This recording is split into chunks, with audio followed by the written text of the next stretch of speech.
جابر بن عبد الله الأنصاري رضي الله عنهما قال: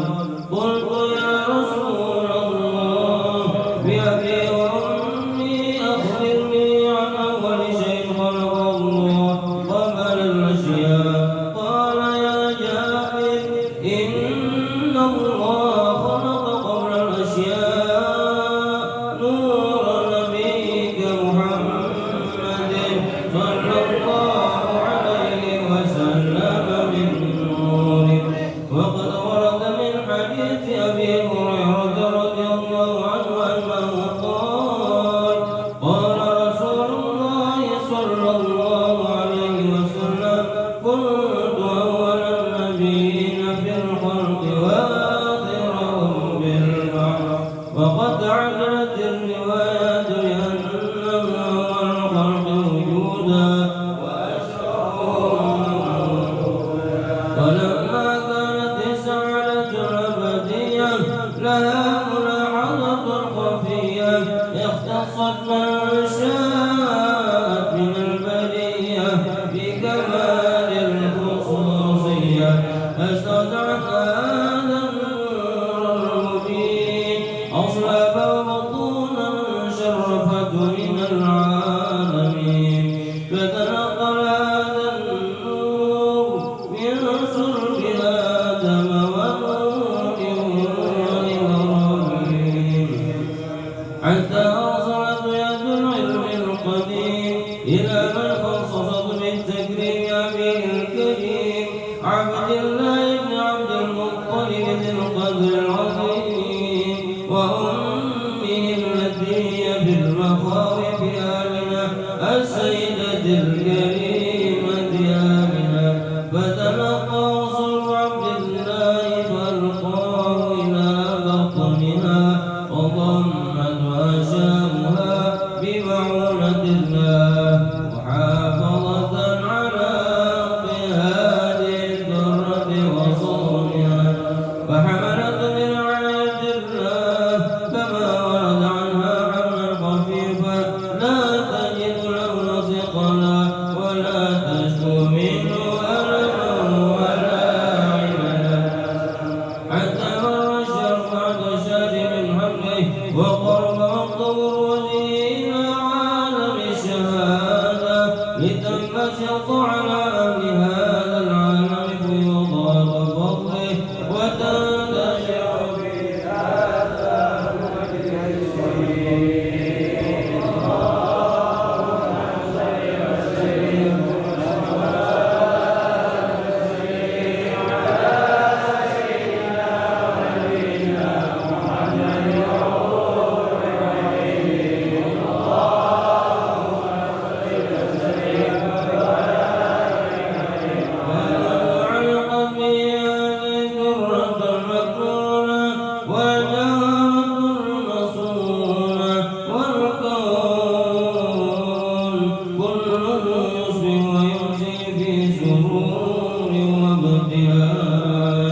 بقرب ظهور إشراق هذا السراج والعيون متشوفة إلى بروزه متشوقة إلى التقاط جواهر كنوزه. وكل دابة قرش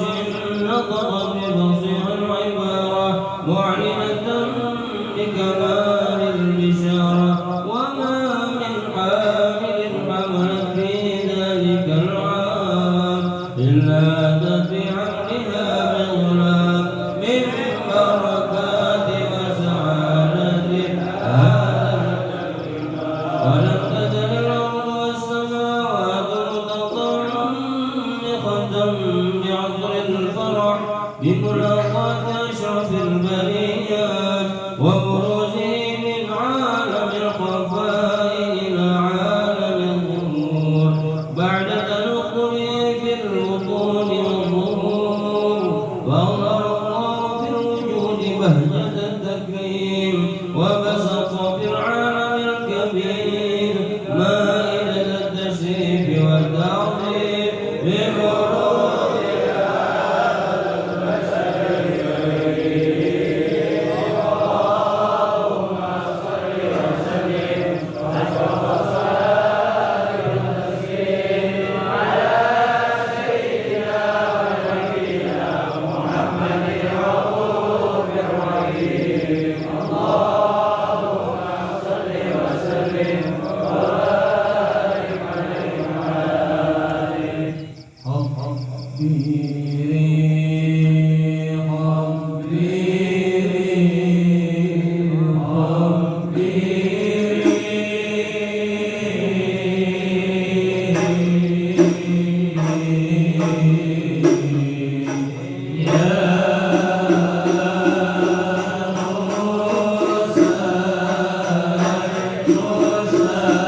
وبارك عليه وعلى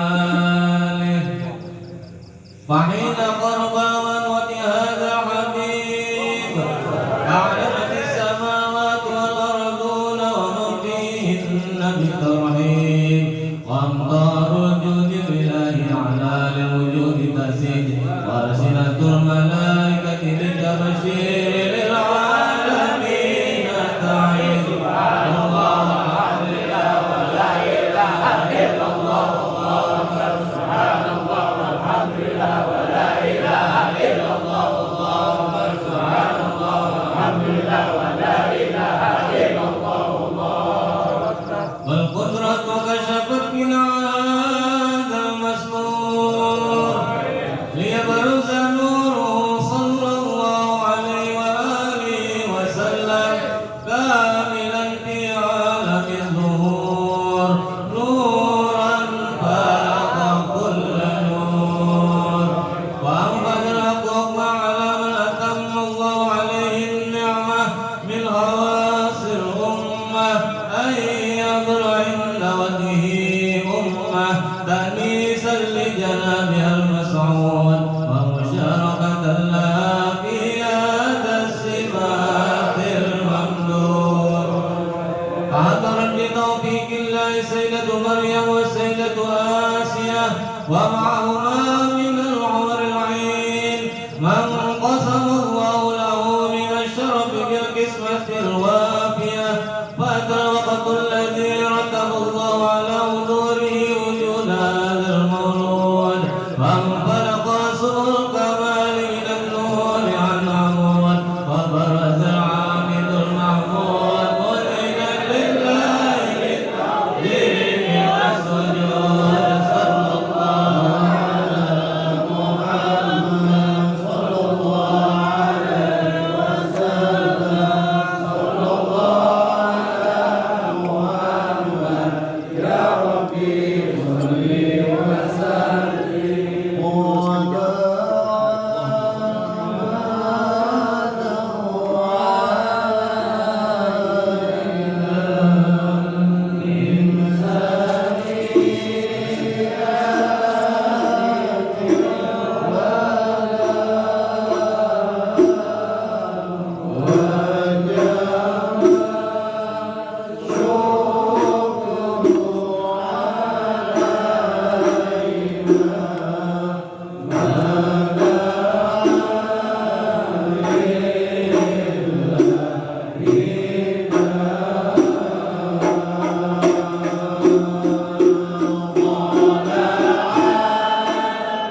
ومن أشرطه تعطت الطرق والمنازل ولرب ذكره وطيبت المجالس والمحافل وهو صلى الله عليه وسلم جامع صفات الكمالية والمنفرد في خلقه وخلقه بأشرف الخصوصية فما من خلق في البرية محمود إلا وهو متلقى عن زين الوجود أجمل ربي وصل حبيبي وإشهاده وله العلا في مجده ومكانه أوصاف عز تعالى ويدها أخذت على مجد الشهاب بعنانه وقد انبسط القلب في تدوين ما أفاده العلم من وقاع مولد النبي الكريم وحكاية ما أكرم الله به هذا العبد المقرب من التكريم والتعظيم والخلق العظيم وحسن مني أن أمسك عمة اللقمات لهذا المقام وأضع سلام على سيد الأنام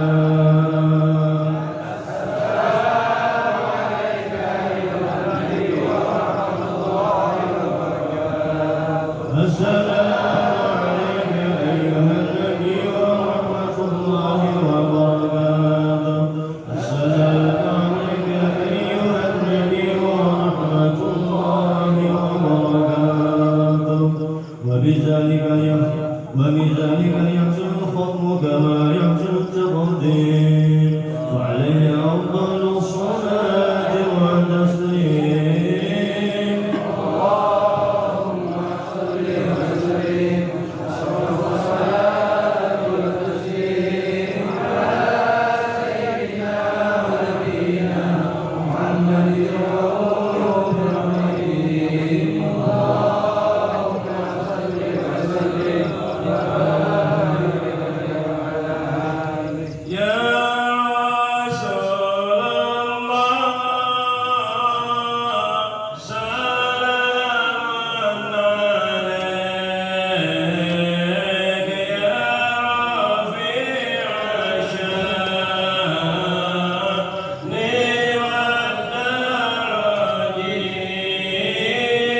الرحمن الرحيم الحمد لله رب العالمين اللهم صل وسلم على سيدنا محمد وعلى اله وصحبه اجمعين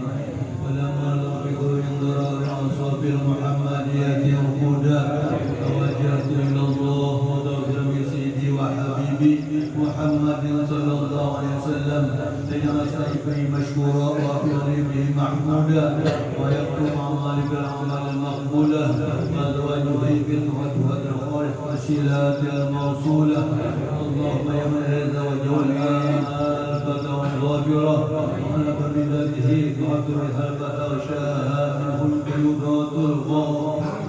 نتوجه إليك بشر وسائل لديك سيد المرسلين عبدك الصادق الأمين سيد الذي أجلس العالمين أن تصلي وتسلم على المعجزة الكاملة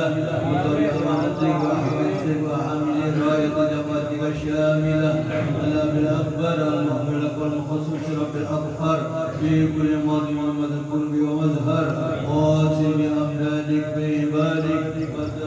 وزاكك في شرك لأهل ودادك سيد الكونين وأشرف الثقلين عبد المحبوب الخالص المحبوب منك بهذه الخصائص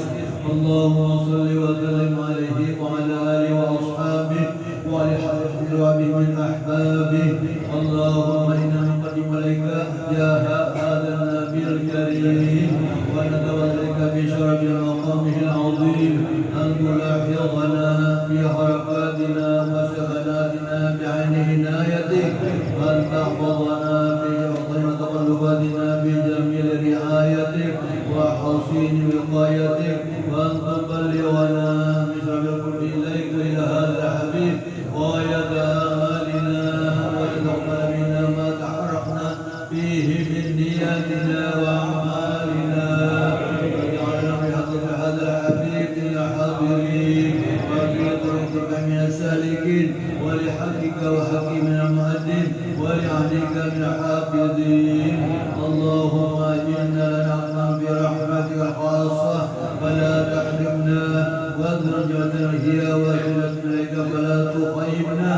آمنا بك رسولك وما جاء من الدين وتوجهت إليك مستشفعين أن تقابل المسلم منا بالغفران أن تقابل المسلم منا بالغفران أن تقابل المسلم منا بالغفران والمسيء بالإحسان والسائل بما سأل والمؤمن بما أمل أن تجعل من نظر هذا الحبيب وبذره وظهره ثم بالوجه وجهته أولادنا ووالدنا ولقرنا وولدنا وجميع المسلمين والمسلمات والمؤمنين في جميع الجهات وأعطنا القويم في أقطار منشورة ومن اسلم الإيمان بأهلها معمورة معنى رسورة واكشف اللهم قربة المقلوبين واقضي المدينين واغفر للمذنبين وتوفر توبة التائبين وانشر رحمتك على المؤمنين أجمعين واقضي شر الظالمين وابدع اللام والحق في جميع النواحي والأقطار وأيدهم بأمنك ونصرك على المعين من المنافقين والكفار واجعلنا يا ربي برحمتك جميع البلايا واجعلنا يا ربي برحمتك جميع البلايا واجعلنا يا ربي برحمتك جميع البلايا وبالهدى نكون خطايا واجبنا بالعمل بطاعتك وسلوك في خدمتك قائمين إذا توفيتنا فتوفنا مسلمين مؤمنين واغفر لنا منك بخير أجمعين وصل وسلم على هذا الحبيب المحبوب يا سائر أرواح القلوب وعلى آله وصحبه سبحان ونحمد رب العالمين سبحان ربك رب عما يصفون وسلام الحمد لله رب العالمين الفاتحة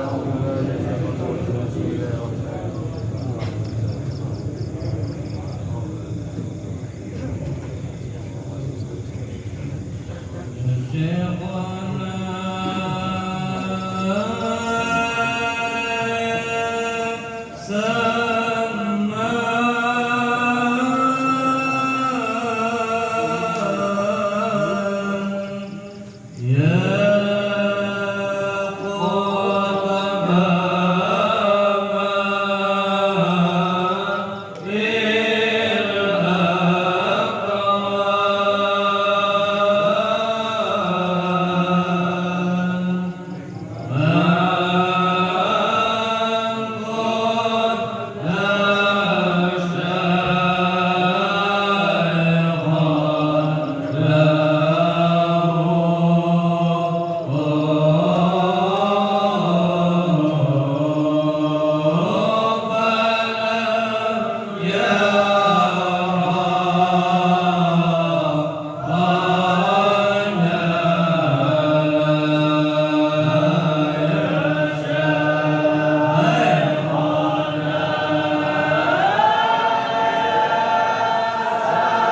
بسم الله الرحمن الرحيم الحمد لله رب العالمين الرحمن الرحيم مالك يوم الدين إياك نعبد وإياك نستعين اهدنا الصراط المستقيم صراط الذين أنعمت عليهم غير المغضوب عليهم ولا الضالين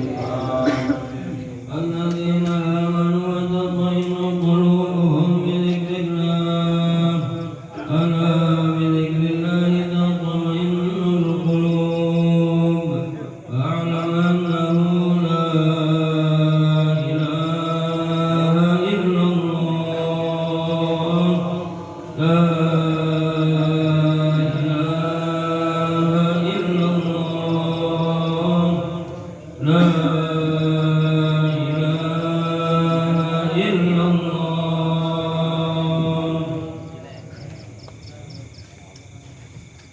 لا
illallah